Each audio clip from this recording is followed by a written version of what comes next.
Nusantara.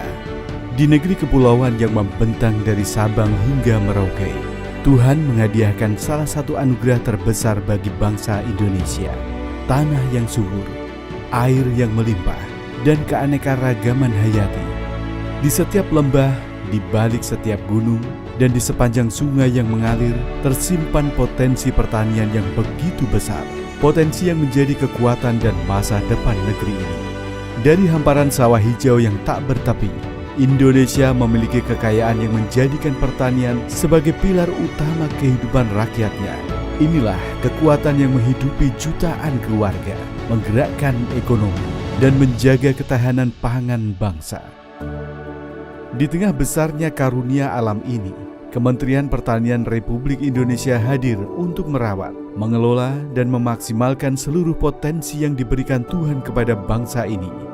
Dengan inovasi, teknologi, dan kerja keras yang tak pernah berhenti, Kementerian Pertanian memastikan bahwa kekayaan alam Indonesia bukan hanya dinikmati hari ini, tetapi diwariskan dengan lebih baik kepada generasi mendatang.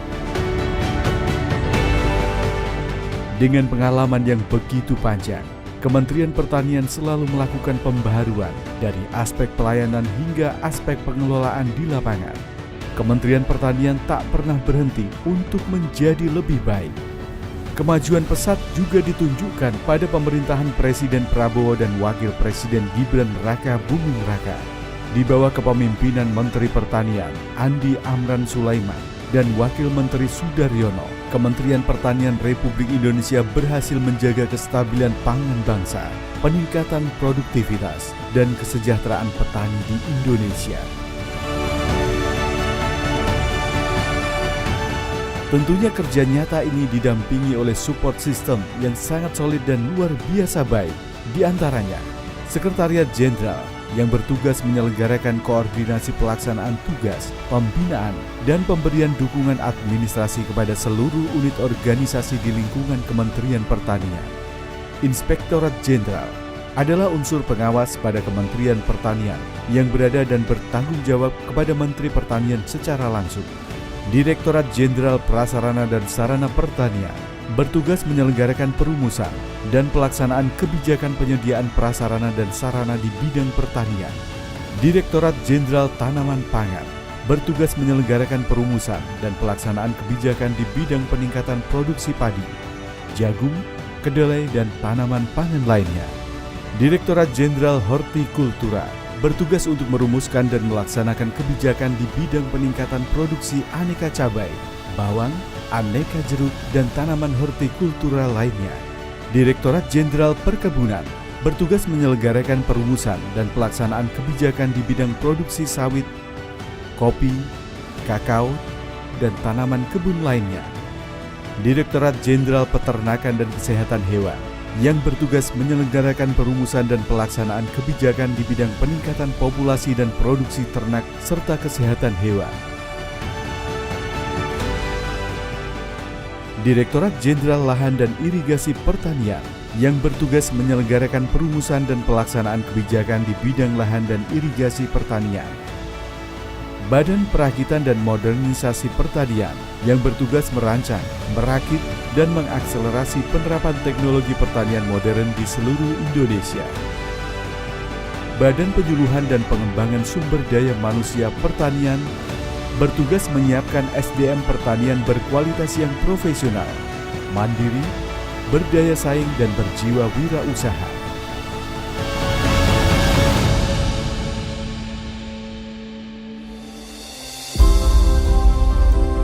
Selain dengan support system yang sangat lengkap dan sangat baik, pemerintah Indonesia pada saat ini memiliki program Astacita sesuai arahan Presiden Prabowo Subianto yang bertujuan untuk memperkuat pertanian dan perekonomian negara.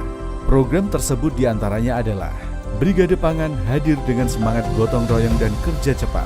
Brigade Pangan bergerak membawa solusi, mulai bantuan benih, pupuk, alat, dan mesin pertanian, hingga pendampingan teknis bagi petani di seluruh pelosok negeri. Kini, wajah pertanian Indonesia telah berubah. Kementerian Pertanian menghadirkan mekanisasi dan modernisasi pertanian, sebuah lompatan besar menuju masa depan yang lebih efisien, produktif, dan berdaya saing. Melalui penggunaan alat dan mesin pertanian, kerja petani kini menjadi lebih ringan dan cepat. Modernisasi tak berhenti di lapangan. Digitalisasi pertanian hadir melalui smart farming dan sensor berbasis IoT.